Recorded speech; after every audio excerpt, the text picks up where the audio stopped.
Je trouvais que dans les livres que je lisais, donc dans mes livres jeunesse, on ne représentait pas assez les jeunes de milieux populaires. En tout cas, les livres que je lisais, moi, c'était toujours les mêmes jeunes qui étaient représentés. Et voilà, je trouve que ça vraiment, ça manque. Et je pense que même actuellement, ça manque, mais ça va un peu mieux. Aujourd'hui, on a rencontré Inès, une jeune autrice. Et pour l'occasion, on lui a proposé de faire un petit tour à la Foire du Livre de Bruxelles, histoire de parler de la place des jeunes dans la littérature. J'ai publié un roman qui s'appelle Santana quand j'avais 17 ans. J'ai été publié grâce à un concours de la Fondation Laure Nobels. Je l'ai écrit quand j'avais 14-15 ans, en tant que jeune autrice issue de l'immigration. Je sais qu'il y a des autrices qui sont issues d'immigration, etc., qui ont écrit des romans, des jeunes non.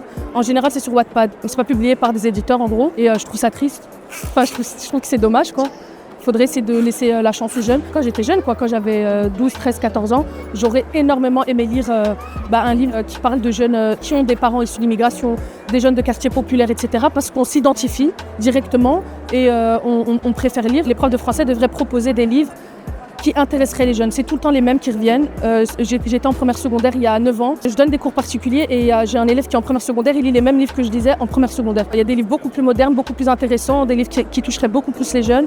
Et déjà, il faudrait commencer par ça. Ensuite, essayer de mettre en place des ateliers d'écriture, peut-être inviter, par exemple, des jeunes comme moi, des jeunes auteurs, essayer de les inviter, mais pas forcément qui ont sorti un livre en papier. Ils pourraient faire des recherches, les profs, chercher sur Wattpad, des jeunes qui ont écrit des petits livres, même en ligne, et qui les invitent en classe pour parler de ça, faire des petites activités autour de ça, quoi. Pour moi, les gens qui lisent pas, j'aimerais leur dire, ou qui écrivent pas, j'aimerais leur dire déjà de trouver leur genre. C'est pas parce que les livres que vous avez lus à l'école ou les livres qu'on vous a un peu forcé à lire, c'est pas parce que vous les aimez pas que ça veut dire que vous n'aimez pas lire. Non, il faut trouver d'abord son genre et ensuite vous verrez que c'est possible, quoi, que vous pourriez aimer lire.